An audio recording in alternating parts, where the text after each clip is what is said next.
ओम नमो भगवते वासुदेवाय। ओम अज्ञानतिमिरन्धस्य ज्ञानञ्जनशलाकया चक्षुरुन्मिलितं येन तस्मै श्री गुरुवे नमः। हरे कृष्णा। भक्ति रस अमृत सिंधु पढ़ रहा हूं मैं। भक्ति का रस का अमृत है और उसका एक सागर भी है, वो हम पढ़ रहे हैं। ये श्लोक चैतन्य चरितमृत मध्य लीला 23वां अध्याय के 29 श्लोक में भी उद्धृत किया गया है। इसका मतलब यह है कि हे प्रभु, ना तो मुझ में आपके लिए प्रेम है, ना ही मुझ में श्रवण और कीर्तन द्वारा भक्ति करने की योग्यता है, ना ही मुझ में वैष्णव की योग शक्ति, ज्ञान या पुण्य कर्म है, ना ही मैं उच्च कुल से संबंधित हूँ। इस तरह मुझ में कुछ भी नहीं है। फिर भी हे गोपियों के प्रिय भगवान कृष्ण, मेरे हृदय में निरंतर एक अटूट आशा है कि आप अधम से अधम पर भी दया करने वाले हैं। वही आशा मुझे निरंतर पीड़ा दे रही है। ना प्रेमाश्रणादि भक्तिरपि वा योगत्वा वैष्णवो ज्ञानम वा शुभ कर्म वा कियत अहो सज्जातिर अपि अस्ति वा सतजाति अपि अस्ति वा हीनार्थधिक साधके त्वयि तथापि अच्छेद्य मूला सती हे गोपी जन वल्लभ व्यथते हा मद आशय माम। हरे कृष्णा कृष्णा कृष्णा हरे हरे, हरे राम राम राम हरे हरे। ना प्रेमा श्रवणादि भक्तिरपि व योग अथवा वैष्णव वा। ना प्रेम है, ना श्रवणादि है, ना भक्ति है, ना योग है वैष्णव का, योग शक्ति भी नहीं है, ज्ञान भी नहीं है, शुभ कर्म भी नहीं कर सकता, कुछ नहीं है। सत जाति अपि अस्ति। जाति मतलब सत जाति, अच्छे कुल में मेरा जन्म भी नहीं है, नीच कुल में जन्मा हूं। सत जाति अपि अस्ति वा हीन अर्थ अधिक साधके पतित या गुणविहीन पर भी हीन हीन अर्थ अपि हीन अर्थ अधिक, मैं मतलब बहुत हीन हूं, कोई मेरे अंदर गुण नहीं है। और हीन अर्थ को भी उत्तम बनाने वाले अधिक साधके, हीन अर्थ अधिक साधके, हीन अर्थ को भी आप अधिक बनाने वाले हैं। त्वयि यत यत त्वयि तथापि अच्छेद्य मूला सती। त्वयि तथापि अच्छेद्य मूला मतलब जिसका मूल अकाट्य है। सती का मतलब आशा, मतलब मेरी जो आशा है अच्छेद्य मूला है, बहुत अच्छा शब्द है। अच्छेद्य मूला मतलब जिसकी जड़ को काटना, जो मेरी आशा है। इसलिए हमको आशावान होना चाहिए कि भगवान अवश्य उद्धार करेंगे। वो कह रहे हैं मेरी जो आशा की जो जड़ है वो अछेद्य है, उसको कोई छेद नहीं सकता, कोई नहीं काट पाएगा। ऐसी अटूट आशा है कि मुझे, मैं धाम जाने ही वाला हूँ, क्योंकि आप बड़े दयालु हैं। अच्छेद्य मूला सती हे गोपी जन वल्लभ व्यथते, लेकिन मुझे बड़ा कष्ट हो रहा है इस आशा के कारण। हा हा मत आशा एव माम। हे गोपी जन वल्लभ व्यथते हा हा मद आशा एव माम। कितना प्रेम है भगवान से। प्रेम में ये दशा होती है, जब प्रेम होता है ना तो व्यक्ति को लगता है कि मैं महानीच हूँ, वो ऑटोमेटिक ही होता है। उत्तम हैया अपना को माने अधम, ये ऑटोमेटिक होता है। जब तक प्रेम नहीं होगा तब तक समझेंगे हम तो बड़े फन्ने खाए हैं, हमारे अंदर ये है वो है, जो तो ऑटोमेटिक वो भाव आते हैं। जितना बड़ा असुर होगा उतना ज्यादा अहंकार होगा अपने बारे में। जितना उत्तम होगा उत्तम हैया अपने को आधम, ये उसका स्वभाव है। प्रेम का स्वभाव ही है। जिसको प्रेम होता है वो नीचा हो जाता है, जिस पे फल लगते हैं वो झुक जाता है ना पेड़, वही पॉइंट है। जिसपे फल लगते ऊंचा जाता है वो, बहुत खजूर की तरह, बहुत ऊंचा। आदौ श्रद्धा तथा साधु, ये तो भक्ति की जो 9 स्टेज हैं। हरि हरि बोल, ये यहाँ पर है। भक्ति की 9 स्टेज आपको पता ही है। आदौ श्रद्धा तथा साधु संगोत, सबसे पहले श्रद्धा होती है, फिर साधु संग होता है, अत भजन क्रिया, फिर भजन शुरू होता है, ततो अनर्थ निवृत्ति, फिर अनर्थ निवृत्ति होती है, स्यात् ततो निष्ठा, फिर निष्ठा, रुचिस तथा, फिर रुचि आती है, अथ शक्ति, अथ आसक्ति ततो, उसके बाद आसक्ति, ततो भावा, फिर भाव, भावस तथा प्रेमा अभ्युदंचति, अभ्युदंचति, अभ्युदंचति क्या होता है? उत्पन्न करता है, फिर प्रेम आता है भाव के बाद। साध का नाम अयम प्रेमणः, कृष्ण भक्ति का अभ्यास करने वाले भक्तों का अयम प्रेमणः, भगवत प्रेम के प्रादुर्भावे भवेत क्रम, भवेत क्रम ये क्रम से होता है, भवेत क्रमः, ये क्रम पूर्वक ऐसे उसकी उत्पत्ति होती है। पहले श्रद्धा होती है व्यक्ति की। श्रद्धा कब होती है बता सकता है कोई? नहीं बता पाएंगे आप। श्रद्धा कैसे जन्म होती है बताओ? किसी की श्रद्धा होती है, किसी की नहीं होती। श्रद्धा होती है जब आप अनजाने में किसी कोई भगवान की या भक्त की सेवा हो जाती है अनजाने में, तो उसके कारण श्रद्धा का जन्म होता है। श्रद्धा का जन्म भक्तों की सेवा से ही होता है। हरे कृष्णा कृष्ण कृष्ण हरे हरे, हरे राम राम राम हरे हरे। श्रद्धा के कारण ही कोई व्यक्ति फिर साधु संग में आता है, और फिर उसकी श्रद्धा ये बढ़ते बढ़ते एक दिन प्रेम के स्तर पे पहुंच जाती है, अटूट श्रद्धा हो जाती है। जब अटूट श्रद्धा हो जाती है तो फिर प्रेम अपने आप ही उत्पन्न हो जाता है। ये भक्ति रस अमृत सिंधु में दिया गया है 9 स्टेज भक्ति की, कैसे हम प्रेम, ये बड़ी कृपा है हमारे आचार्यों की कि पूरा साइंटिफिकली समझा रखा है कि अभी आप किस स्टेज पर हैं।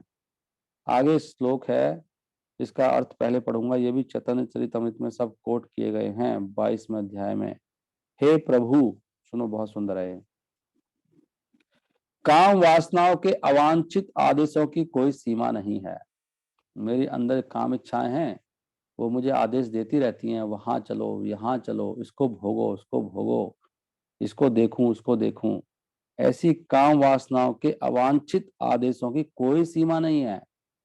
कोई 2-4 नहीं है, 1 लाख भी नहीं है, 1 करोड़ भी नहीं है, सीमा ही नहीं है। पता नहीं कितनी अंदर बैठी हैं अभी, तो पता भी नहीं मुझे क्या क्या जीव करना चाहता है इस जन्म में। यद्यपि मैंने इन इच्छाओं की इतनी सेवा की, मैंने सेवा भी की, ऐसी बात नहीं है, कई बार पूरी करने की मैंने कोशिश की, किंतु उन्होंने मुझ पर रंच भर भी दया नहीं दिखाई। उनकी सेवा करने में न तो मुझे लज्जा आई, मैंने बड़े बेशर्मी के काम किए, और न ही मैंने कभी उन्हें त्यागने की इच्छा की। किंतु हे प्रभु, हे यदुवंश के शिरोमणि, हाल ही में मेरी बुद्धि जागृत हुई है और अभी मैं उनका परित्याग कर रहा हूं।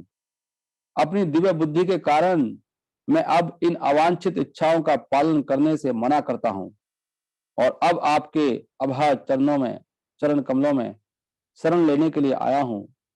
कृपया मुझे अपनी निजी सेवा में लगा लीजिए और मेरी रक्षा कीजिए। कितनी सुंदर प्रार्थना है, नहीं? ऐसे भक्त होना चाहिए, भगवान से ऐसे प्रार्थना करनी चाहिए। कितना सुंदर है ना ये, आनंद आ गया। कामादीनाम कतिना कतिधा पालिता दुर्निदेशा, प्रभुपाद जी बहुत बोलते हैं इस श्लोक को, मैंने कई बार सुना उनके मुख से। मुझे बस इतना याद रहता था, कतिधा पलिता, कुछ इस तरह के बोलते थे। आज मैं इसको ध्यान से पढ़ रहा हूँ, वर्ड बाय वर्ड, आप लोगों की कृपा से। कामादीनाम कतिना कतिधा पालिता दुर्निर्देशा। कामादीनाम मतलब काम आदि नाम, काम आदि, काम क्रोध लोभ मोह मद मत्सर जैसे अपने स्वामियों का, कति कितने, ना कतिधा कितने प्रकार से, पालिता आज्ञा पालन किया, पालिता मतलब आज्ञा पालन किया, कतिना कतिधा कितने प्रकार की इच्छाएं थी मेरी ऐसी, पालिता और दुनिदेशा बुरे आदेशों का, तेसाम जाता मई न करुणा, मैंने इतना पालन किया उनकी आशाओं का, और उनकी उत्पन्न हुई मई मेरे प्रति ना ही करुणा, लेकिन इन्होंने मुझे कभी करुणा नहीं दिखाई। तेसाम जाता मई ना करुणा, ना कृपा नो उपशांति, ना कृपा और ना ही मुझे कोई, इनको मुझे शर्म आई, ऐसे ऐसे काम किए मैंने। ना कृपा, कृपा मतलब शर्म, नहीं उपशांति, त्यागने की इच्छा भी नहीं हुई मुझे। सुन पा रहे हैं ना?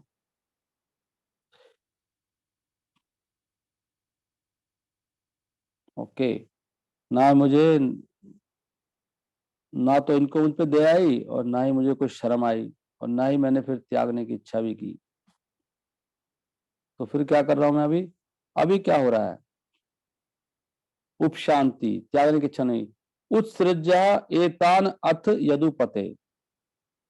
उत्सृज्या, अभी त्याग कर, एतान, इन सबको, अथ यदुपते, हे यदुकुल श्रोमणि, सांप्रतम, अभी लब्ध बुद्धि, अभी मुझे बुद्धि प्राप्त हुई आज, त्वाम, आपके पास आया था, आया हूं, शरणम, शरण में, मैं, अभयम, जो निर्भय है आपके चरण, माम, नुक्षभा, न्युंक्षभा, न्युंक्षभा, कृपया लगाएं, आत्मदास से, अपनी सेवा में।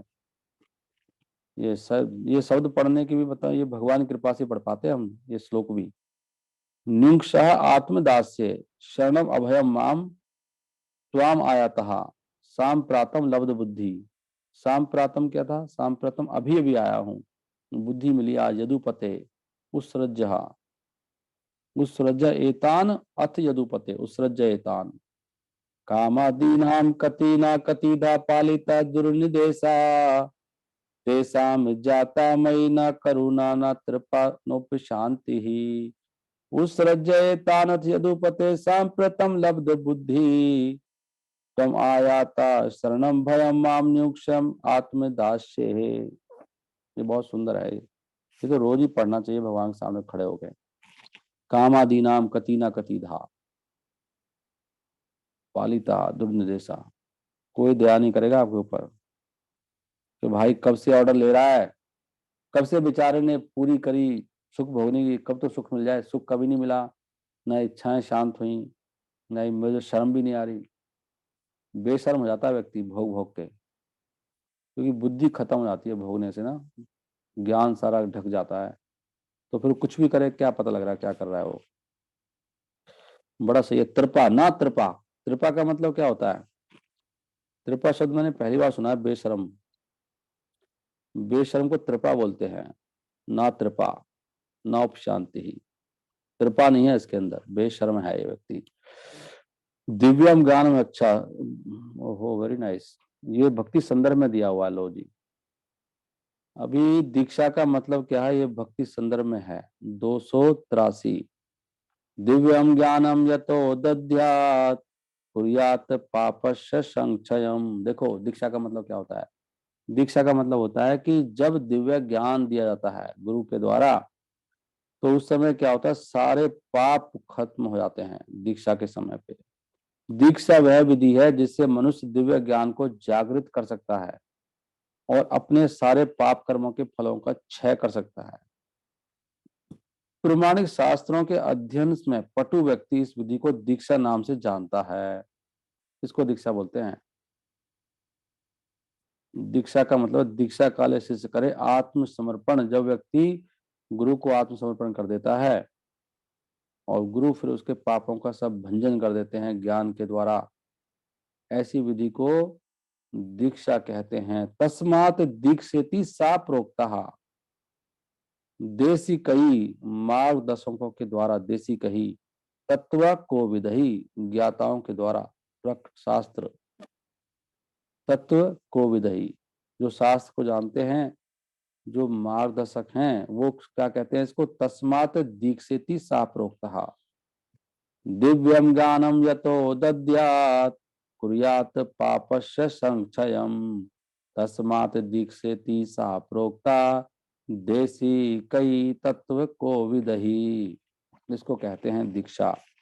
जो दीक्षा नहीं लेता है उसका जीवन पशु के समान होता है और वो अगले जन्म में पशु बनता है। मनुष्य जीवन में दीक्षा जरूर होनी चाहिए। लो जी, दीक्षा के द्वारा क्या होता है सुनो। और कोई व्यक्ति कैसा भी हो वो भी हंस बन जाता है, दीक्षा में इतनी पावर है। एग्जाम्पल दे रहे हैं जीव गोस्वामी, और श्री सनातन गोस्वामी ने हरिभक्ति विलास में भी ये श्लोक लिखा है। अभी मैं षट संदर्भ से पढ़ रहा हूँ, भक्ति संदर्भ में क्या लिखा है जीव गोस्वामी श्लोक। जब कांसे को पारे से स्पर्श कराया जाता है, पारा होता है ना मरकरी, और कांसा जो होता है, ब्रॉन्ज, उसको जब गन मेटल बोलते हैं उसमें क्या, हाँ, कांसे को जब पारे से स्पर्श कराया था तो वह विशिष्ट रासायनिक क्रिया द्वारा सोने में बदल जाता है। ऐसा हो सकता है कभी? लेकिन ऐसा होता है। आप सोना बना सकते हो गोल्ड, किससे? कांसे से, मरकरी का स्पर्श कराने से। उसी प्रकार विधिवत दीक्षा होने पर व्यक्ति में ब्राह्मण के गुण आ जाते हैं। दीक्षा से व्यक्ति की शरीर बदल जाता है, इतनी पावर है दीक्षा में। यथा कांचनताम याति कांसम रस विधानता, काशम रस विधानता। जो कांसा है वो क्या बन जाता है? कांचन बन जाता है, सोना बन जाता है। तथा दीक्षा विधेनेना द्विजत्वम जायते निर्णाम। उसी प्रकार दीक्षा के विधि से व्यक्ति द्विज बन जाता है, उसका जन्म दूसरा हो जाता है, उसका नया जन्म हो जाता है। दीक्षा के समय को ही, हमारा असली जन्म दीक्षा के समय होता है। एक तो माँ बाप जन्म देते हैं, वो तो पशु टाइप का जन्म है नहीं। जो स्वक्र जन्म बोलते हैं, जो वीर्य से जन्म होता है, वो तो पशुवत है, शूद्र। लेकिन जो दीक्षा से जन्म होता है दूसरा व्यक्ति का, वो उसमें उसकी काया पलट हो जाती है। द्विजोत्तम जायते नृणाम, द्विजोत्तम ब्राह्मणत्व को प्राप्त होता है दीक्षा विधानेन, तथा दीक्षा विधानेन द्विजोत्तम जायते नृणाम। यथा कांचनताम याति कांचम रस विधानता। रस विधानता क्या है? निर्धारित विधि से, विधानता रस, रस मतलब रस धातु, पारा। रस का मतलब यहाँ पे पारा है। और काश्यम रस विधानता, काश्यम मतलब यहाँ पे कांसा है। कांचनताम स्वर्ण को प्राप्त होता है, याति काश्यम रस विधानता। हरि हरि बोल। अभी चैतन्य चंद्रोदय नाटक से पढ़ रहा हूँ। ओहो, ये यहाँ से है श्लोक। ये श्लोक हमने सुने हैं बट ये नहीं सोचते कहाँ से आ रहा है। ये तो हमारे जो परंपरा के भक्तों की दशा कैसी होती है, वो किस तरह के होते हैं, वो सार्वभौम भट्टाचार्य श्री चैतन्य महाप्रभु मध्य लीला 6.254 में उद्धृत है।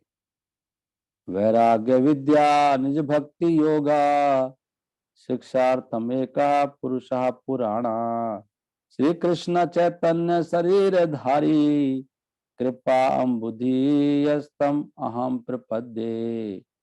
सार्वभौम भट्टाचार्य कह रहे हैं महाप्रभु के लिए कि कैसे हैं भगवान। मैं उन भगवान की शरण ग्रहण करता हूँ जो हमें वास्तविक ज्ञान, अपनी भक्ति तथा कृष्ण भावनामृत के विकास में बाधक वस्तुओं से विरक्ति सिखाने के लिए श्री चैतन्य महाप्रभु के रूप में अवतरित हुए हैं।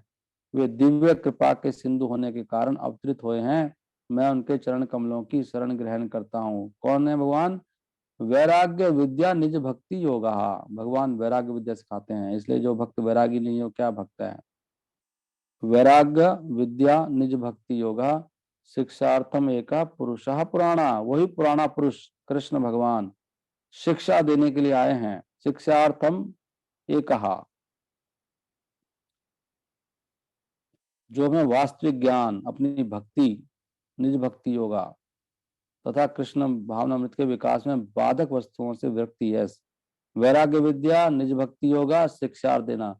श्री कृष्ण चैतन्य शरीरधारी, उन्होंने कृष्ण चैतन्य के रूप में शरीर धारण किया है। कृपा अम्बुधि, वो कृपा के सागर हैं। यस्तम अहम, उन्हीं की मैं शरण लेता हूँ। कितना सुंदर है ना ये वाला। ये इसमें पता लगता है महाप्रभु का मूवमेंट क्या है। हम सब वैराग्य होने चाहिए। निज भक्ति योगा, वैराग्य विद्या, वैराग्य की विद्या सिखाना है महाप्रभु। अभी सिंध भागवतम की एक टीका में चैतन्य मंजूषा, ओके, ये किसने लिखा है? हम किसकी पूजा करते हैं वो इस श्लोक में दिया गया है। इस पे हिज ग्रेस केशवानंद प्रभु जी ने एक लेक्चर भी दिया है, लास्ट ईयर दिया था शायद। आराध्यो भगवान विरजेश तन यस्तद धाम वृंदावनम। हमारे आराध्य भगवान कौन है? किसकी पूजा करते हैं हम? यहाँ पे बताया गया है। आराध्यो भगवान ब्रजेश तन, ब्रजेश तन तनिया, ब्रजेश तनिया, ब्रजेश के, ब्रज के जो ईश हैं नंद बाबा, उनके तनिया, उनके पुत्र हैं, उनकी पूजा करते हैं हम लोग। द्वारकाधीश की नहीं कर रहे, मथुरा नंदन की भी नहीं कर रहे, मथुराधीश की हम कर रहे हैं। यहाँ की ब्रजेश जो जो भगवान ग्वाले हैं वो हमारे यहाँ पे बताएं साफ साफ किसके पुजारी हैं हम लोग? जो किशोर अवस्था में कृष्ण है, द्वारका में चले गए उनकी नहीं कर रहे। आराध्य भगवान ब्रजेश तनिया सद धाम वृंदावनम, और जिनका धाम क्या है? वृंदावन है। रम्या काचित उपासना ब्रजवधु गोपा या कल्पिता, वो वाले भगवान जिनकी उपासना कौन करती हैं? गोपियां। रम्या, रम्या का मतलब क्या है? बहुत सुखद है। काचित कोई, रम्या काचित उपासना, पूजा की पद्धति ब्रजवधु पर गया, वृंदावन की गोपियों के समूह के द्वारा होती है। या कल्पिता की गई, उनकी पूजा करते हैं हम तो। गोपियों के वो है ना, गोपियों के अनुगत हैं हम लोग। श्रीमद् भागवतम प्रमाण अमलम, और यहाँ पे लिखा है प्रमाण क्या है इसका? श्रीमद् भागवतम प्रेमापुमर्थ महान श्री चैतन्य महाप्रभोर मतम इदम तत्र अगदे ना परहा। ये चैतन्य महाप्रभु का मत है। ऐसे चैतन्य महाप्रभु के हम फॉलोअर हैं, तो वो क्या बता रहे हैं? श्रीमद् भागवतम प्रमाणम अमलम, श्रीमद् भागवती प्रमाण है। प्रेमा पुमार्थ महान, और हमारा लक्ष्य क्या है? वो प्रेम, कृष्ण प्रेम प्राप्त करना, वही महान लक्ष्य है मनुष्य जीवन का। प्रेमा पुमार्थ महान, और कोई लक्ष्य नहीं है जीवन का। श्री चैतन्य महाप्रभो मतम इदम, ये चैतन्य महाप्रभु का मत है। तत्र आदरा ना परहा, यह श्री चैतन्य महाप्रभु का मत है। यह सिद्धांत हम लोगों के लिए परम आदरणीय है। तत्र आदरा ना पर, और कोई हमारा लक्ष्य नहीं है। भगवान ब्रजेंद्र नंदन श्री कृष्ण एवं उनकी तरह ही वैभव युक्त उनका श्री धाम वृंदावन आराध्य वस्तु है। ब्रज वधुओं ने जिस पद्धति से कृष्ण की उपासना की थी, वह उपासना की पद्धति सर्वोत्कृष्ट है। श्रीमद् भागवत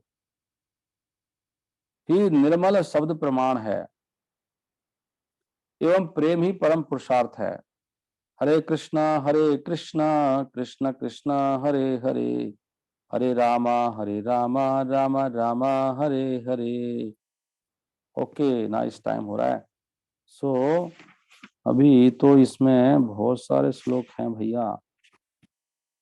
अभी ये बिल्कुल अमृत अमृत चल रहा है अभी, क्योंकि ये ना बिल्कुल क्लाइमैक्स चल रहा है, समझ लो आप। अभी जो श्लोक आ रहे हैं ना सारे, ये बिल्कुल अंतिम चरण है।